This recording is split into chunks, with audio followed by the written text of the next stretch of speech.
Are you ready to take your business to the next level? Every day there are countless books and articles that are published offering the key on how to make your business a success. It's easy to feel overwhelmed trying to keep up and run your business.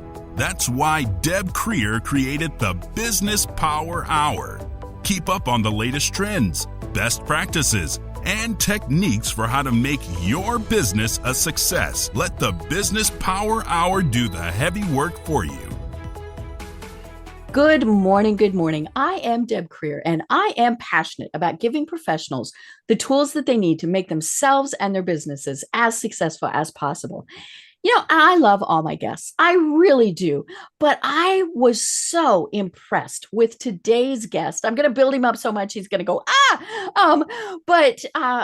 he is one of our youngsters, but doing so much fabulous work at an early age. I can't wait to see where this young man goes from here. So please join me in welcoming Nick Hutchison to our program today. Welcome, Nick. How are you?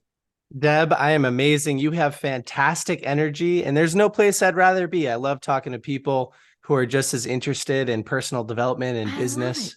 I love it.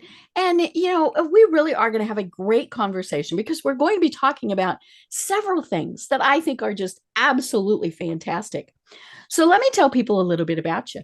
So Nick Hutchison is the author of Rise of the Reader: Strategies for Mastering Your Reading Habits and Applying What You Learn. He is also the founder of BookThinkers, a growing 7-figure digital marketing agency that serves mission-driven authors. At the age of 20, Nick discovered the world of personal development and quickly used the books he was reading to improve every aspect of his personal and professional life. Now, Nick has dedicated his life to helping millions of readers take action on the information they learn and rise to their potential. Oh my gosh, Nick. I mean, all wonderful authors that I get to interview. I was brought up to be a reader. I mean, all of this. And like I said, this is just going to be so much fun. But I always like for my guests to tell us a little bit about how they got to where they are today. So give us a little bit of that information. Well, it might surprise your listeners, Deb, to hear that although I run BookThinkers and I read 100 books a year, I did not grow up reading books. I was not much of a student growing up. I was more of the jock stereotype. I played sports. I was captain of the wrestling team. I played football, and I wasn't in love with school. Right. So that continued through my college experience, but I took this internship going into my senior year of college at a local software company. It was a sales role. And my boss at the time, Kyle, introduced me to the world of podcasting. So just like a conversation like this, where a host consistently interviews guests and those guests talk about what they did to become successful. And Deb, I had about an hour commute each way to that summer internship. So I had a lot of time to listen to podcasts. And as I started listening to these shows over and over and over again, I would hear the same book titles. All of these guests who are successful, I wanted to be just like them when I grew up. They were all talking about the books that helped them get there. And so after I heard these names over and over and over again, I thought to myself, if I choose not to read these books, I'm literally choosing to live under my potential because they're giving me the roadmap. Right. They're telling me what they use to become successful, and I don't want to read these books. So I had a choice to make. Do I want to open myself up to something new, try something new, or do I want to stay living under my potential? And thankfully, Deb, I decided to go to my local Barnes and Noble, sort of like list in hand. I walked in, I found all the books I was looking for. I grabbed a few extra, and I went back to that internship. And really for the rest of the summer, I decided to read those books. And I'm so happy that I did. I went from a non-reader to a reader almost instantly. And what's nice about that internship was that I had a private office. I had to be there for at least 8 hours every day, but I didn't have a ton of responsibilities. And so I could work for a few hours. Screw around or read. And that's what I decided to do. And so the rest is history. That internship was, it was almost 10 years ago now, but I'm still in my 20s and I'm still reading a ton of books. And I absolutely love what these books can do for people. Right. I love it. And I clearly read a lot of books, or as we discussed before, heavy skim. Um, because I interviewed somebody last week whose book was 496 pages long. Oof. Um, but it is such a way for people to increase their knowledge, improve themselves, whatever you're wanting to do. And yes, there are YouTube channels and there are podcasts and all of those things, but there's something about a book, because it is much easier to go back and forth. Now I treasure my books. I don't dog ear them. I don't write in them. Oh, you talked about that. It pained me. um, but there is something about a book that it just, and maybe it's I liked being a student, and so I started reading very young. One of my most treasured memories is when I was very young. My dad worked a lot. He worked for the state of Colorado, and he was gone a lot. But when he was home for, it seemed like hours. It was probably 10 minutes every night. He would read to me. And we read things like Misty of Chincoteague. I mean, clearly these were, books for little girls. But that time of just he and I reading was something that was so important to both of us, and to my mom too. And it was interesting because my dad did not go past 8th grade, but he read every single night. And when he lost his vision, my mom read to him. And it was just such a part of kind of our little family culture that I love it. And it's funny because I'm married to a reader now who, that is the same thing. And it's just so important. And whether you talk about this in your book, whether you're reading fiction or something like a self-help book, and all of the type of books that your company represents, there's just so many good things that come from that. So tell us, why reading? I'm going to sound like one of those old commercials. Why is reading so important? Well, in today's society, we're scrolling through social media and we only give each piece of content a half a second before we decide whether or not it's going to be a good fit for us and entertain us. Reading it's an intimate long form experience. It improves your attention span. So whether you're reading nonfiction, fiction, or anything in between, because there's so many different genres now, reading a physical book, that is something that you can practice. It's a form of deep work. It improves your attention span. And that skill set of deep work is transferable to other areas of your life. On top of that, I say this about fiction. Reading a fictional book is one of the only places where the impossible becomes possible with the stroke of a pen. And that's amazing. Just ask it Harry improves Potter your about creativity. that, right? Yes. So it improves your creativity. It opens you up to new, bigger, better ideas. And I think that's a beautiful thing as well.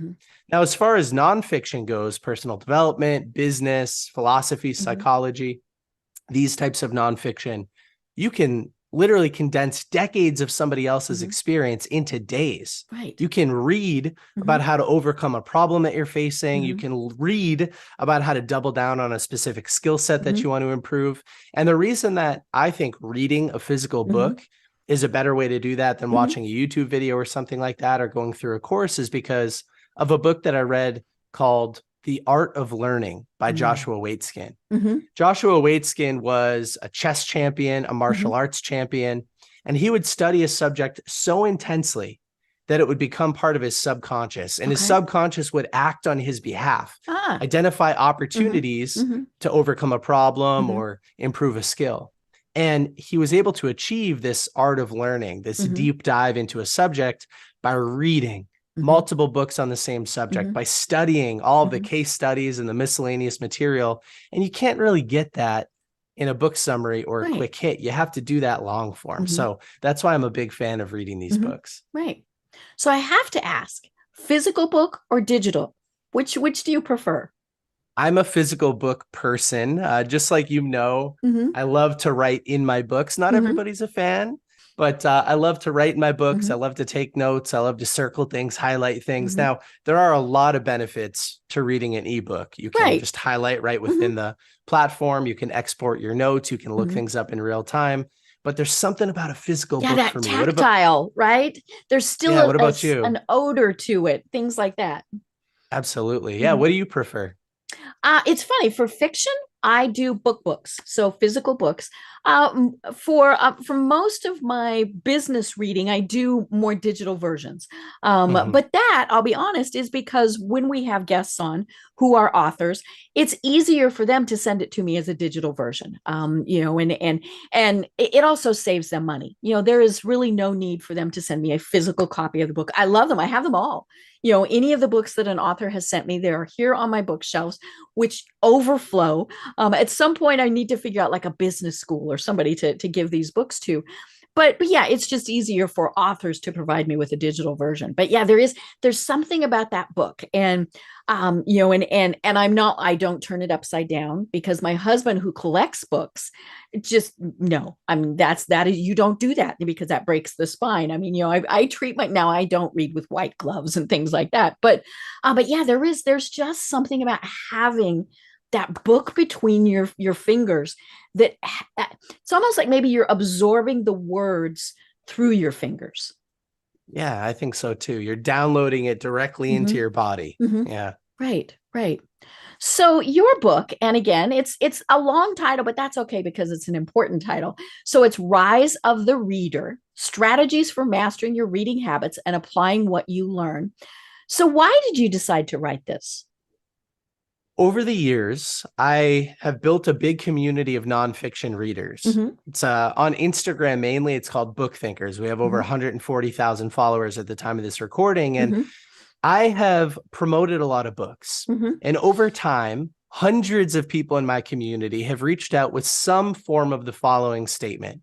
Hey, Nick, thank you so much for recommending these amazing books. I found some books that I think can help me overcome the problems I'm facing, and I've read them. I get excited about Mm-hmm. implementing the material, but I'm having a tough time translating that information into action and Okay. behavior change. Mm-hmm. I noticed that you're doing that. How are Mm-hmm. you doing it? Mm-hmm. And so I would do my best to answer those people. I Right. might type out a few Mm-hmm. paragraphs or send them a voice note through Mm-hmm. Instagram DMs. But each and every time I would do that, I knew I was underserving my own community Mm-hmm. because I knew there was more I had to offer. I just didn't Right. have it all typed out. I didn't Mm-hmm. have it all available.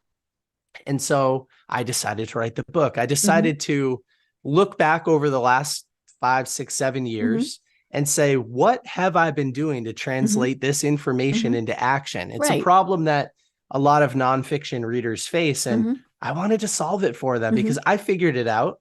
Like you had mentioned before, I figured it out when I was young, and Right. I'm able to take advantage Mm-hmm. of all of this information for the rest of my Mm-hmm. life. And Mm-hmm. I want everybody else to have access to that same feeling of Mm-hmm. gratitude and joy and Mm-hmm. fulfillment.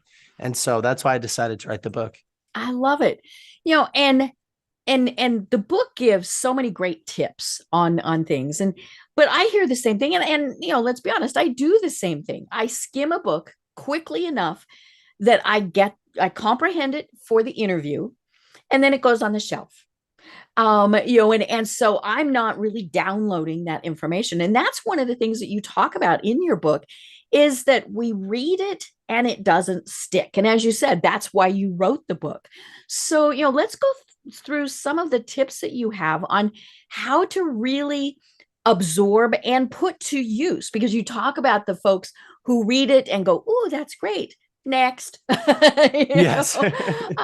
But so let's go through some of the tips that you have on how you can really, as you're reading that book, absorb and retain, what the thing is. So let's start at, yeah, as they would say, let's start at the beginning. What happens when you first get a book? So I love to set an intention Mm-hmm. for each book that I'm reading. And here's why. So many times, Deb, I'll meet somebody at a conference, Mm-hmm. or somebody from my community will ask to jump on a Mm-hmm. quick Zoom call and ask Right. some questions. And I'll say, what are you reading? And Mm-hmm. they'll tell me, and I'll say, why? Mm-hmm. What do you mean, why? Well, why are you Right. reading the book you're reading? Mm-hmm. I don't know. I mean, I It saw it was on top. It was, Instagram, or yeah. It was on the somebody shelf. recommended it. It was on the shelf. Mhm. Exactly. And so when you don't read with an intention, Mhm. you're much less likely to take Right. action. So here's what I like Mhm. to do. I like to set an intention for each book that I'm reading. And if that intention, your goal for the book, can fit the SMART goal framework, that's even better. Right. So if your goal can be specific, measurable, attainable, actionable, whatever you want to call it, written and relevant, time bound, you're much more likely to take action. So here's a book I plan on starting soon. Okay. I just happen to have it on my desk. It's called Amplify Your Influence. Ooh. And the subtitle is Transform How You Communicate and Lead. So if I just think I need aimlessly, that. I think I need that. if I just aimlessly read this book, I might take action and improve my ability to communicate, but it's not guaranteed. Right. But if instead I set an intention, such as I'd like to find and implement at least 2 strategies to improve my communication by the end of next week. Right. All of a sudden, that's specific, it's measurable, it's attainable and actionable. I'm going to write it in my activity tracker, and it's relevant to my life, and it's time bound. Now I'm so much more likely to take action on the book. And so I like to write that intention on the inside cover and review it each and every time I read a few chapters, because our brains have this natural filtering system called an RAS, a reticular activating system. And if I read that intention, so I prime myself for each reading session, I'm going to be filtering for those 2 things that I can do to improve my communication that I can take immediate action on. And all of that only takes a few minutes to set up, but it will do wonders for your ability to take action on what we're reading. Well, and we've talked about that so many times on the program, with setting goals for your business, for your marketing, for all of those things. And one of the things that I like to say, it's very much, and I can't take credit for this. I have no idea who said it first, but it's like, if you get into your car and you're tuned your GPS on and you say, take me somewhere, right? You have to give your GPS a goal. Take me to the grocery store, take me to the bookstore. There actually is still a physical bookstore not far from us. But you have to give it a goal, because more than anything, you need to know if you attain it. And so I love that you read books with that exact same method. Yes, absolutely. I think it's really important. And you're totally right. You have to know whether or not you've attained your goal. And that's why I love the SMART goal framework, because you have to measure these goals. You have to know whether or not you accomplished what you set out to do. And so I'll know by the end of reading this book whether or not I found and implemented at least 2 strategies to improve my communication. Right. So was the book useful or not? And so that's step number 1. Maybe even before that, we could talk a little bit about setting some time into your calendar for reading, because people are like, I don't have time. Nick, I'm sorry, I don't have time because I have to do this and this and this and this and this. And oh, look, there's something new on Netflix.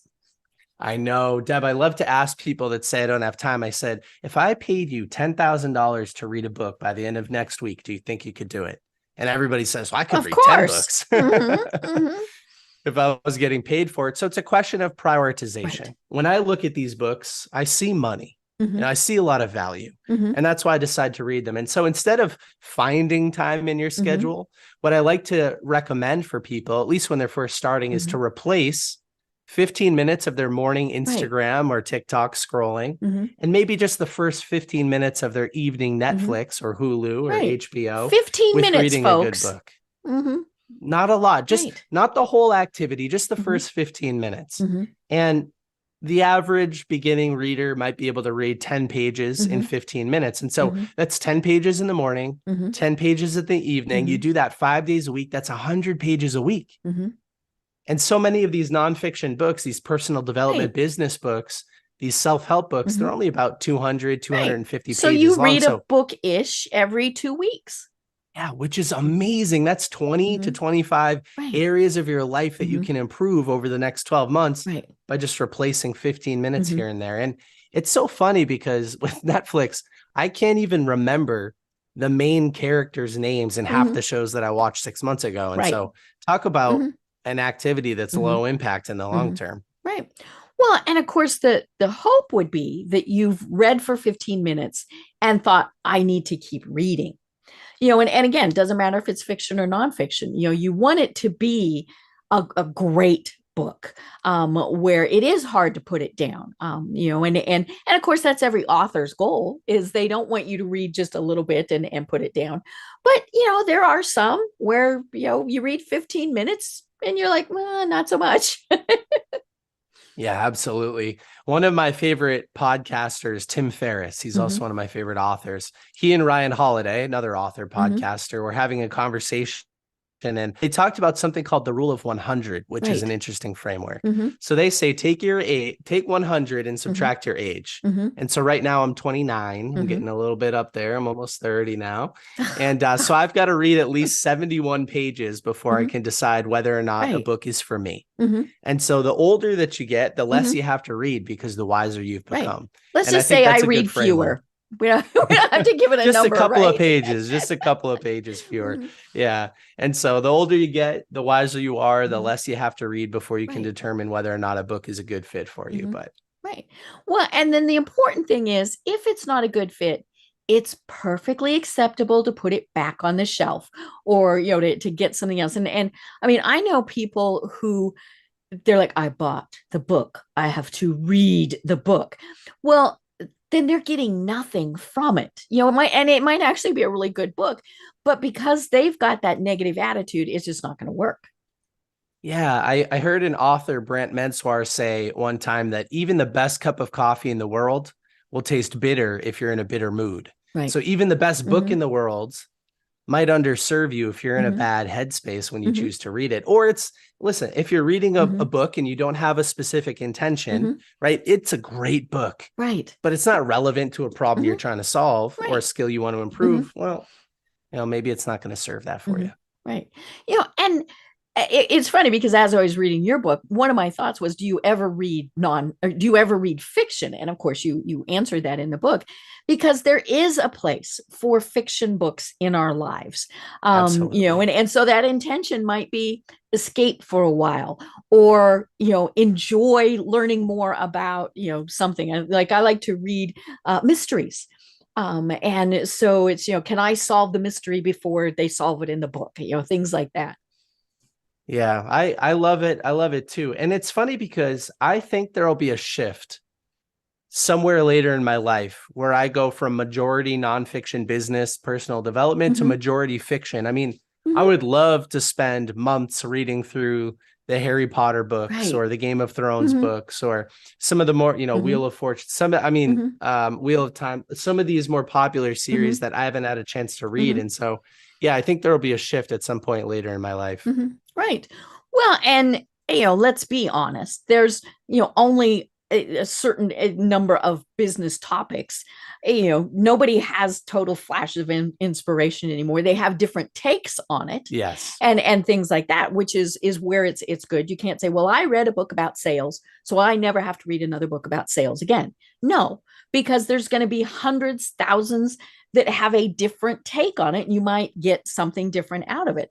So, but yeah, at some point it could be, okay, I've had enough, and I need to escape to Hogwarts. So, but it is something where you can always be entertained. And learning and entertaining are not exclusive. And so, I like my mom is a big reader, and she does not go anywhere without a book. She has this giant purse, and so there's always a book in it, because you never know when you might be, somebody's running late to meet you, or you're early for an appointment or whatever. You pick your book up and you read a little bit in it. So it's a great way. And what I really love is when I see parents doing that with their kids. Whether it's that they're handing them a book in a restaurant or at an appointment or something, and then those kids are sitting there immediately engrossed in reading. And I think that's such a fantastic habit that those parents are getting those kids into. Yeah, I think so too. I heard an author say from stage one time that, as far as children are concerned, ideas and concepts are caught, not taught. Right. And so it's not what you say, it's what you're doing. They're going to mimic your behavior. And so, yeah, I think that reading is an important piece of that. Right. Well, and, children's books can teach us so many wonderful things. Somebody just yesterday sent me a Winnie the Pooh quote. And it was like, yeah, I mean, Pooh always said the best things. And I don't, we're not going to say how old I am, but even at my age, I looked at that and went, yep, that's perfect. Thank you, Pooh. Or any of those, we can learn from those. You learn to be a hero, you learn to help others, all of these various things. And those aren't even talking about the books that are truly educational books. But yeah, it to me it really is. I mean, reading is what they used to say, reading is fundamental. And it gets you anywhere you want to go. Yes, it does. Absolutely. And in my world of just the personal development style reading, I think it's important to add that reading is fundamental and taking action is necessary. Right. Because it's only by taking action that you really change your behavior. Right. If you're trying to solve a specific problem or you're trying to improve a specific skill, you can't just sit back and read these books. Right. You have to take action and apply them. Right. Yeah. I mean, one of the examples that you gave in your book, because I did a heavy skim of it, right? Is you read it and you don't take action. I mean, a good example is, that you read the book and you go, wow, those are great diet and exercise tips. But if you don't do those diet and exercise tips, you might as well just whack yourself over the head with the book and gone on. Yeah. Yeah. I like to give an expanded version of what I wrote in the book with the following metaphor. I like to say, imagine you want to make the world's best chicken parm dish. So you buy a cookbook on chicken parm, you study it, you buy all of the ingredients, you get the equipment, you watch YouTube videos about it. I mean, you are just engrossed in this material. Right. And then you decide not to make the chicken parm. Right. You'll never know how it tastes. And so many people are reading books on diet and fitness and exercise, and they don't implement anything, or they read books on starting a business, but they don't start a business or improving their public speaking skills, and they never get on a stage and try them out. And so it's only through action that this intelligence sort of takes place. And it would be goofy if you read a cookbook and didn't try anything from the cookbook. Right. And it is about taking that action, and maybe that action is to read more books. I mean, it's whatever it is, but it shouldn't just be read it and put it down. And by knowing what your intention was at the start, that's where that leads to that. Because again, you're going to go, whoop, well, this isn't going to match, so I'm going to go on to my next book. And instead of wasting your time reading it, now you might go back to it later, right? How many times have we gone, oh wow, that sounds, maybe I am gonna, because a friend says, hey Nick, did you read such and such a book or something? You're like, yeah, it's on my shelf. But yeah, it's it's something that we just we have to have that intention. So you cracked open that spine, you've written your intention. Now I'm going to put a sticky note. Okay, I'll do a sticky note. And then what? How do we look through? How is it that we're going to read this book and actually make it something that will help change and shape our lives? Absolutely. Great question. There are a few steps that you can take here, but I'll talk about my process. So I like to separate reading and taking notes. I think that if you try to do both at the same time, that's a form of multitasking. Right. And you're a little bit less productive. So I like to stay in the flow. I like to read. And I will, with a highlighter or a pen, mark off things that I want to go back and look at again, reflect on, maybe rewrite that are related to my intention. But I'll read through a few chapters. And once I'm done with that reading session, if I have the time and the availability, I'll then rewrite my favorite takeaways onto a physical piece of paper or a notebook. Oh, I love that idea. Yeah, repetition leads to retention. Right. And rewriting your favorite takeaways onto a piece of paper, that's a form of repetition. Right. And it will help you retain the info. Right. And speaking of that, there are studies that show that picking up a pen and paper and writing it, now it might not be legible to anybody else, but writing it as opposed to typing notes on a computer, that physical act of writing it engages your brain differently in a way that will help you retain it longer. Yes, absolutely. And why not do both? So Right. I like to rewrite my favorite takeaways on Mhm. paper first, Mhm. and then I'll rewrite them from my chicken scratch Mhm. onto an online Right. notebook like Evernote. Okay. And so that way I'm rewriting them Mhm. twice and I'm engaging two different parts of my Mhm. brain, maybe. Mhm. And what I do like about an online notebook is that it's searchable. And so you Mhm. can always look up your, notes about money or Right. Mhm. negotiation where you're going to walk into Mhm. a situation where you might need to negotiate. Mhm. And so that's what I like to do. Once I'm done with the book, I'll look over those takeaways Mhm. and I'll say, what 20% of these can I take action on? Mhm. What 20% of these takeaways have the most likelihood Mhm. of helping me achieve my goal Mhm. of effective communication Mhm. or something like that? And I'll take those and I'll plug them into my activity tracker. Okay. Now, this is where I lose people sometimes because they say activity tracker. You Like, what give are a you, a good robot? example in the book. So, for those of you who are going, yeah, get the book and follow in there. Yes, absolutely. And Jocko Willink, he's the author of a book called Extreme Ownership. Mhm. He talks about a concept, discipline equals freedom. Mhm. The more disciplined you are, the more free you can become. And Mhm. I've found that's true in my own life. And by having an activity tracker where I can plug these activities Mhm. in, set a goal for the week, and then measure it throughout the week, Right. I'm far more likely to take better action. And then I'm Mhm. also measuring the impact of that action to see if Mhm. it's worth keeping in my habits Mhm. and routines. On top of that, Deb, I have an accountability group that I meet with on a weekly Mhm. basis. A couple of my motivated friends, I Mhm. started this with them a long time Mhm. ago. And I'll tell them, hey, I just read this book, Amplify Your Mhm. Influence. The author says to do this. I'm going to Mhm. try that to improve my communication Mhm. this week 3 times. And then next week, I'll be able to follow up with Mhm. them and they'll say, hey, Right. did you try it out? What was the Because impact? And I'll be able to, accountability. Mhm. Mhm. accountability is key. Mhm. People have a tough time showing up to the gym, but if somebody Mhm. else is waiting for them there, they're more likely to show up. Right. And so accountability, as far as Mhm. personal development goes and taking action on the books that we read, it works the same way. Mhm. And I love that concept of kind of that book club. I mean, you might not be reading the same book because again, the intentions would be different. And so, you don't want to say, okay, we're reading this.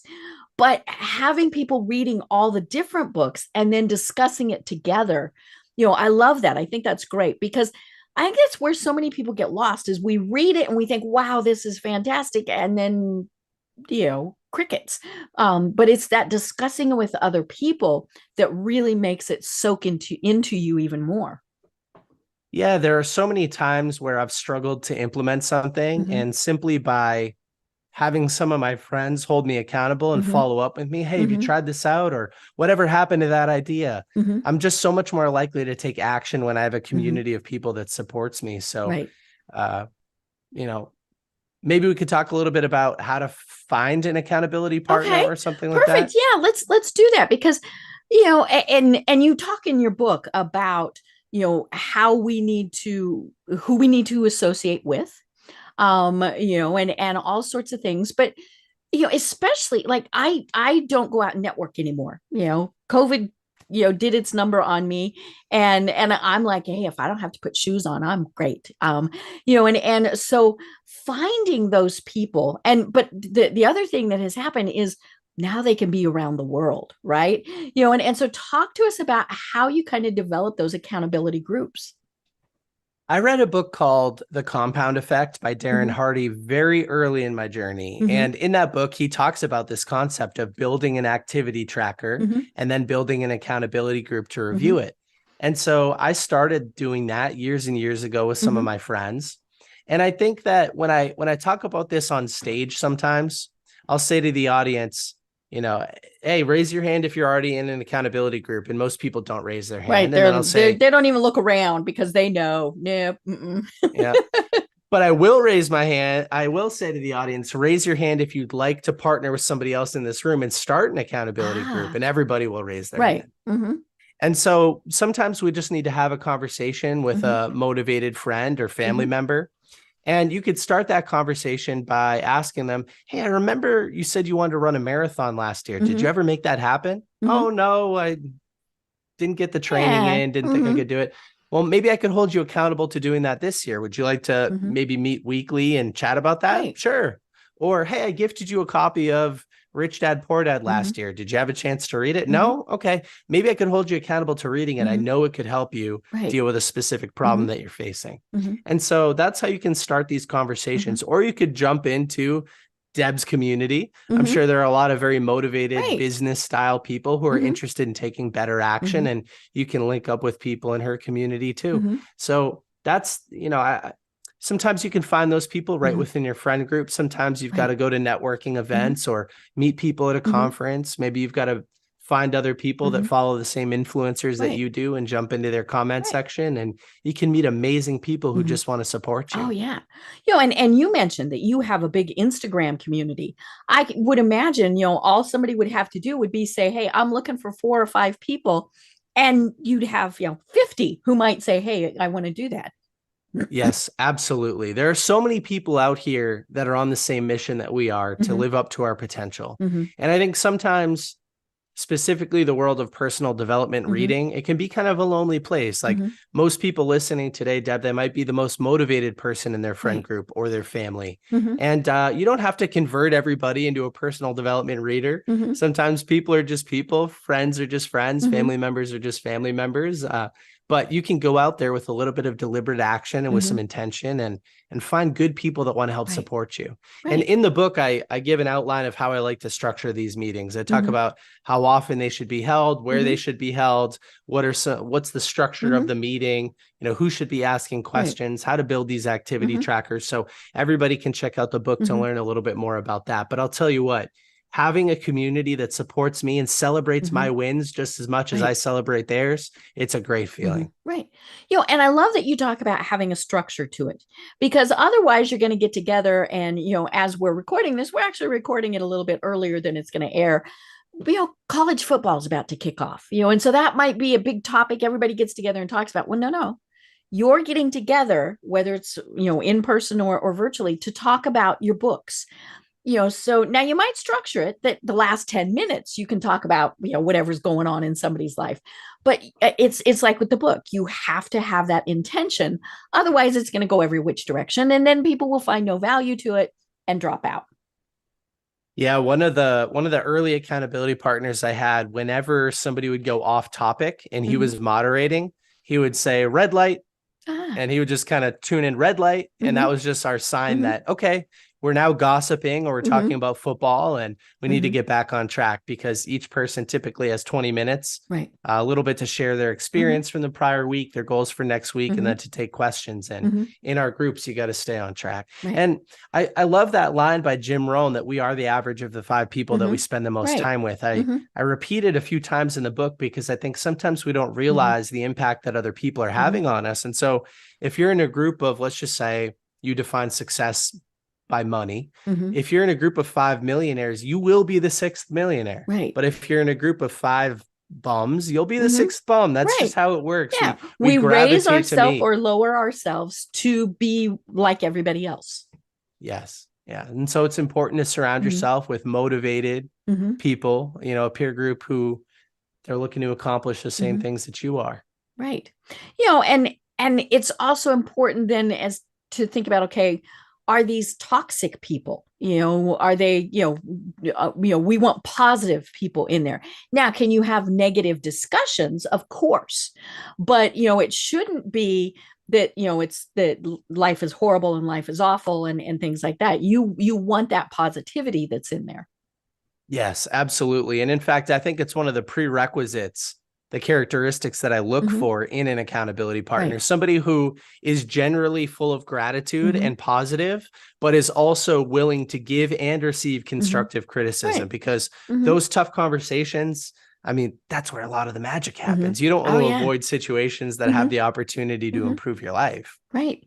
Yeah. I remember years ago, you weren't born yet, we'll just say, when I had a college professor, she was teaching political science. And she was, she was a little wackadoodle. But obviously I learned from her because I still remember this. And one of the things that she told us was, I will ask you what your political party is. Now, this was long enough ago they could do that and not get in trouble. But they would, and she said, and then I will ask you to tell me why. And it should not be because my mother or my father or whatever. She said, you have to have your own rational reasons for it, whether I agree with it or not. You have to have made up your mind. And I love that concept, because it is pretty easy to be a sheep and just kind of go along with everybody else on whatever it is, but yeah, if you've come to that conclusion on your own, that's great. Maybe nobody's going to change your mind about it, but you can have an intelligent discussion about it because you have thought things through.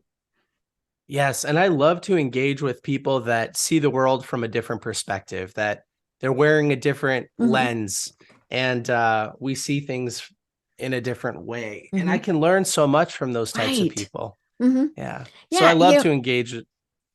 Yeah, engaging with them is fabulous. There are some, like radio talk shows that I listen to where I do not like what they're saying, but it reinforces why I think something, as opposed to just, well, I think that because it's like, oh no, okay, I think that because it's but yeah, it's having those intelligent discussions, and we're not talking about no name calling, no, none of that, no folks. These are our discussions where you are respectful to other people. You might change your mind, or it might reinforce why you think something, but it's it really does. Let's make those brains work. Yeah, we're all just people, and most of us have the same intention to live a great life, to support our family, to remove financial scarcity, to be healthy, to be happy. We just all have a different way of getting there and a different lens through which we see the world. And so, yeah, I generally try to support people and think of people as well-intentioned. And, that's helped me a lot, I think, in my communication. And, if it's a person that's not going to be there, well, then you limit your time with them. And I tell people, I might not go have a drink with somebody, but I will at least be polite to them. So that's kind of the thing. Now, the other thing that you have in your book, and I thought this was really great because it was very different than there were a couple of things that struck me, and obviously, and we're going to talk about your business pretty soon, but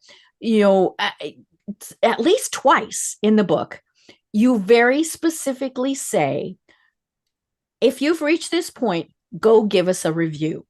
And I loved that. I just thought that was so cool because you reach that page and you're like, I've gotten halfway through. I could probably do a review now, right?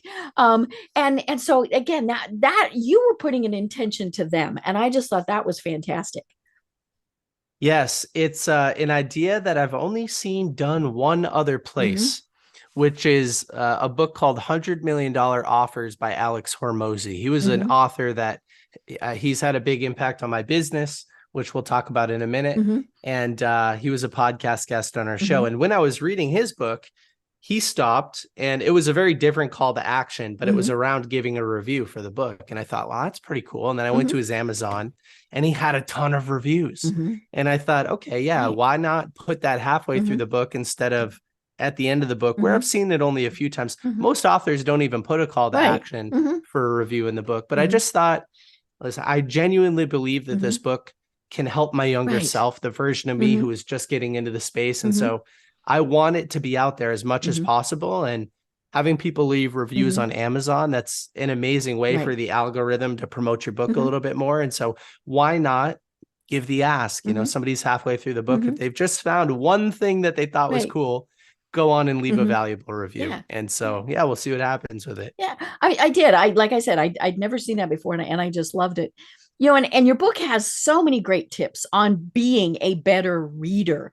But then you've got this whole section at the back where it's your bonus section, and I'm having to read this. So more than 100, so 100 plus healthy, wealthy, and happy habits you can start implementing today. And each one gets a page. So tell us about why you decided to do that, because I love that. Like I said, it's totally different from what I have seen in other books, but it's fantastic. I read them all. I mean, I didn't get to the end and then go 100 happy. I kept going because I thought they were great. Yes, and I'll say this with confidence, Deb. I'm at a place where I am totally healthy, wealthy, and happy. Mm-hmm. And I genuinely mean that. When people Mm-hmm. ask me, what's your vision for the future? It's no different than today. I Right. just want to do more of the Mm-hmm. same. And unfortunately, not too many people can say that with confidence. Mm-hmm. There's a big difference between where they want to go in Right. life and where they are today. Mm-hmm. And I've been able to achieve this genuine fulfillment Mm-hmm. by implementing all of the habits that I mentioned in the book Mm-hmm. for health, for wealth, and for Mm-hmm. happiness. Mm-hmm. And so I thought at first, okay, maybe I can write a book just about reading and implementation Mm-hmm. strategies. That could be valuable. Mm-hmm. But I wonder if people will believe that I've implemented all of these Right. things. So I wanted to Mm-hmm. document Mm-hmm. 35 healthy, 35 Mm-hmm. happy, and 35 wealthy tips Mm-hmm. that I've actually implemented from the Mm-hmm. books that I've read, Right. and then tell everybody a little bit about Mm-hmm. what the Why? importance Mm-hmm. is, the expected benefits, and Mm-hmm. then my experience implementing these Mm-hmm. things. And so I'm just hoping that people go through some of them, they find things that they might be able to implement that might Mm-hmm. improve their health, their Mm-hmm. wealth, or their happiness, Right. and leave the reader a little better off. Mm-hmm. I've read about 500 of these personal development Mm-hmm. nonfiction books, so I might as well share some of my favorite Right. tips. Right. And folks, these are easy tips. I mean, this is not, lose 200-pound type of tips, or things like that. I'm sitting here with my cup of coffee, and one of them is on optimizing your coffee. And then immediately following that, no caffeine after midday. And it's funny, I don't do caffeine after. This is my one caffeine all day. I mean, I just have the one cup, because if I have something with caffeine, after about 3 at midnight, I'm still going beep, beep, right? But yeah, and so these are simple things, folks, like be around happy people. Seriously, how hard is that? But we have to, again, have that intention to do that. Yes, absolutely. Yeah, small little things like you just mentioned. Mm-hmm. I mean, the coffee one's a big one for me. I used to drink a cup of coffee in the evening whenever I would have to get some work done. I didn't Mm-hmm. realize Right. that Mm-hmm. caffeine had a half-life Mm-hmm. of 6 to 8 hours, Mm-hmm. which means that half of the caffeine is still flowing Right. through your system while you're Mm-hmm. sleeping, which Mm-hmm. means that you might still Mm-hmm. be able to fall asleep, but the Right. But quality of it's your not going to be a sleep good is sleep. not as Mm-hmm. valuable. Yes, Right. Yeah, my little watch exactly. will tell me, no, you didn't, and it's funny because like I will think that I or no, hey, I slept the whole night through. But my Apple Watch will say no, it was not a good quality of sleep, which I'm still not quite sure how it's telling that from the back of my wrist, but okay. Um, but yeah, there are so many little things that we can do that make such big changes in our lives. And I think that more than anything, that was what I got from reading your book. We're not talking, that you have to read 4 hours a day and write 200 pages of notes about it and all of these things. It's not 15 minutes, morning and before you go to bed. Take notes, don't take notes, whatever. But these are small things that you can do that then build, and you talk about that in the book. Is first of all, we develop those habits. If you are saying, I'm going to read for 15 minutes every morning, I remember, I think it's a Mary Kay, like Mary Kay Cosmetics. If you do something 21 days in a row, it becomes a habit that is then very, very difficult to break. So, take 21 days, 3 weeks, and, read for 15 minutes. You are probably then going to read for 15 minutes virtually every day the rest of your life, or, at the end, or all of these things, because once it's in there, it's ingrained. Absolutely. Yeah, I think about serving my future self. Mm-hmm. Right. Sometimes I might be a little unmotivated or I'm a little tired, Mm-hmm. but I want to keep the consistency and I'd like to serve my future Mm-hmm. self. I know that Nick, 10 years from now, 20 years from now, 30 years Mm-hmm. from now, will be very happy that the present version Right. of Nick decided to read Mm-hmm. and implement these books and Mm-hmm. attempt to improve his life. Right. Right. And that's the important thing is when we look back at our lives, and you just talk about this a little bit in the book too. When we look back, do we want to have regrets? Or do we want to say, I lived every day the way I should have? Yes, absolutely. I think about it all the time. I know Mm-hmm. we talked about it before we started rolling, Mm-hmm. but I have a tattoo that says Memento Mori on my chest, Mm-hmm. which essentially stands for you are going to die. Right. And it reminds us that we're mortal. It Mm-hmm. reminds us Mm-hmm. that at some point our heart will stop beating, Right. and we won't have an opportunity to take action. Mhm. And so we might as well do it now. We Mhm. might as well live the life that we truly want. One of my Mhm. favorite books is called The Top 5 Regrets of the Dying. And I Mhm. know it sounds a little dark, but the idea is that you want to live a life that is uniquely fulfilling to Right. you. You Mhm. don't want to live a life based on other people's Mhm. expectations of you and then come to regret the fact Mhm. that you never tried that thing that you knew you were passionate about, like Mhm. starting a podcast, Mhm. and but just didn't do it because you didn't have Mhm. the courage or you felt criticism from Mhm. others. And so yeah, it's a good reminder for that. Right. Well, we've only got about 10 minutes left, and I want to make sure that we talk about your company because it does such wonderful things for other authors. It's called BookThinkers. So tell us a little bit more about that. Well, the first monetization strategy happened because I was posting the books that I was reading on Mhm. social media. And eventually authors started to reach out and say, "Hey, Nick, I stumbled across your page and Mhm. I noticed that your audience is the same as my target reader for the Ah, book. mhm. Can I pay you for a book review?" And And you I went thought, ding ding. yeah, I thought that's pretty cool. I'm already reading these books Uh-huh. for free. I might as well start Mhm. reading and getting paid at the same time. Mhm. And so each time I would end one of those reading book review Mhm. engagements, I would ask the author, "Hey, is there anything else that I can help out with as far as Mhm. book PR, marketing, Mhm. podcasting, helping with content, whatever the case is?" Because that's what my degree was in. And Right. I was working a full-time job, but I knew that I wanted to make Book Thinkers a full-time thing Mhm. eventually. Mhm. And so I've tried out tons of different things over time, but today Book Thinkers we have 10 people on the team, and we do three things for authors, three Mhm. core things. Mhm. Number one, we still do book reviews. Mhm. Number two, just like we talked about, Deb, a little bit earlier before we press record, we'll help authors get placed on Right. podcasts so that they can talk about their Mhm. books. And then number three, this is actually the biggest area of my business. We do short form video I content. love that. Mhm. So we'll help an author turn their physical book Mhm. into 50 to 100 pieces of short form Mhm. video, meaning 15 to 60 Mhm. seconds in length, Right. so that they can talk about their book, but also provide value to their Mhm. audience. And so we fly out, we bring the cameras, we bring the Mhm. lighting, we help with the scripting, Mhm. we film all the videos, then we do all the editing and give them back to Mhm. their team. And so they can get out there and sell their book on Mhm. Instagram and TikTok and Right. YouTube and Mhm. LinkedIn and Facebook and all these places. Mhm. Right. And of course, seeing a video of the author saying, hey, I've got this great tip for you. Have you thought about, it's you're going to think, ooh, wonder what else they have. And of course, that's the thing is then you want the other, and I love this on your it's front and center on your website. It says at Book Thinkers, we believe the right books at the right time can change lives. Are you ready to change more lives? And I really love that.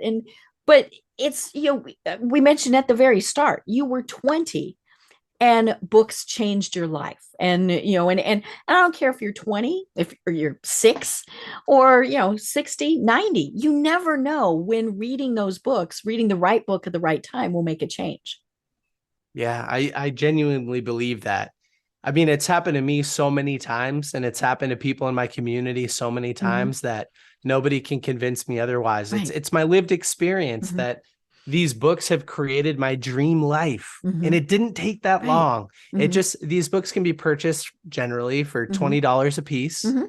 and you can read them generally in about Mhm. Right.4 or 5 hours. Mhm. And so that's not a big price to pay, Right. $20, a few Mhm. hours of your time to Mhm. solve a problem or Mhm. to create, get one step closer to Right. your dream life. And it's available to everybody. Mhm. It's available to Right. everybody. And that's what I Right. love about it.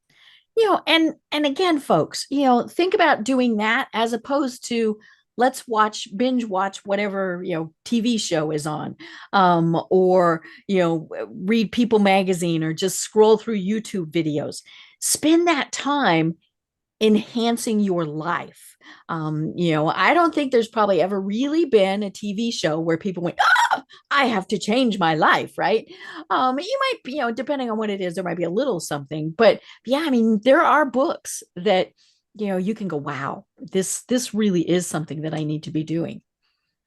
Yeah, so many of us think that our personal experiences are unique to us, but the Mhm. fact of the matter is 100 billion people have lived before us. Right. And so many of those people Mhm. have dealt with the same problems that we're Mhm. currently facing, Mhm. maybe in a little bit of a different way, Right. but something similar. And literally millions of those people have written books. Mhm.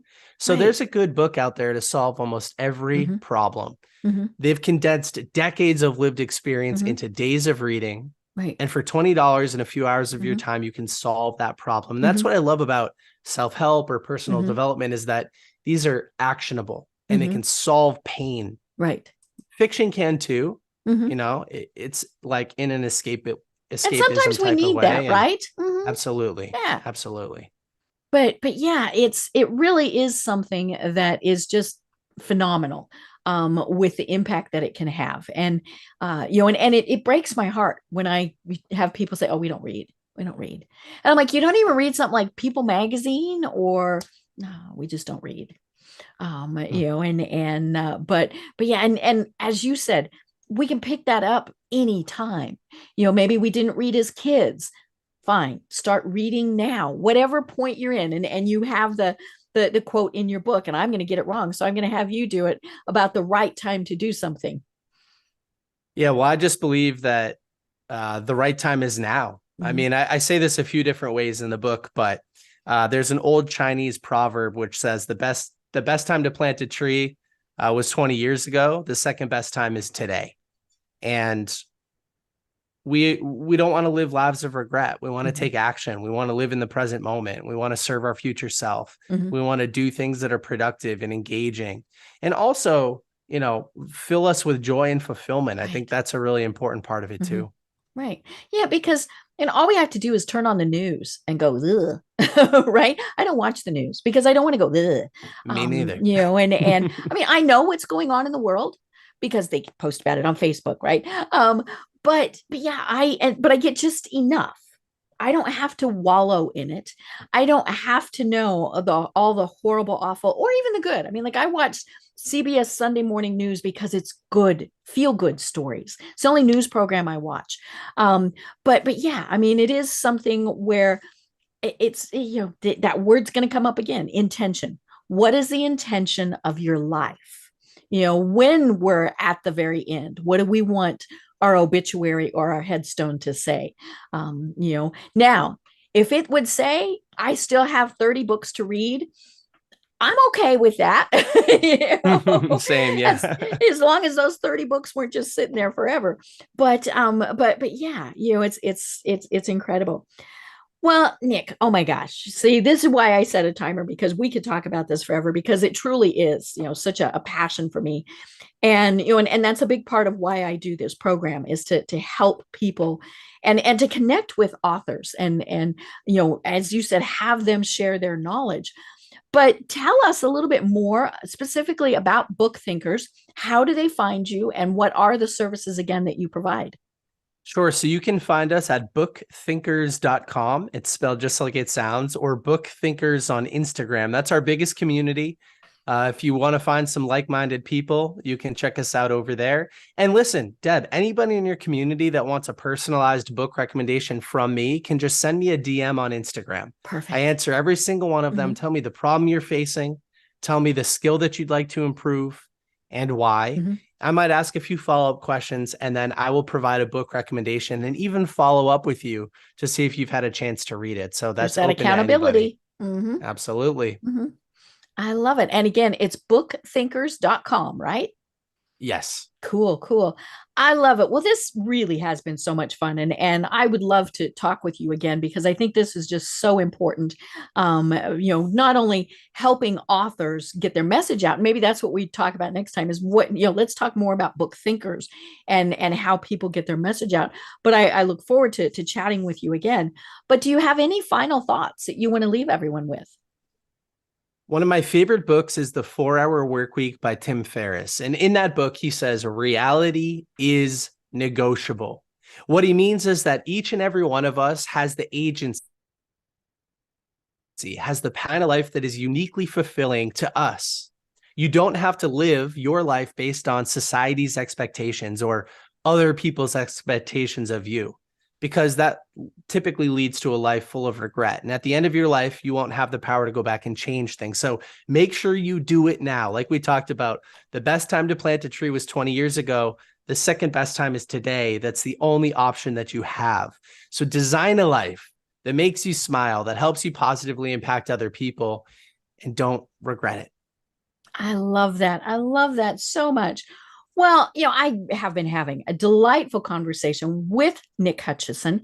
He is the founder of BookThinkers. He is also the author of Rise of the Reader, Strategies for Mastering Your Reading Habits and Applying What You Learn. I'm Deb Creer, and until next time, everyone have a great day. Tune in for our next program for even more trends, best practices, and techniques for how to make your business a success. The Business Power Hour, hosted by Deb Creer, is proud to be part of the C-Suite Network.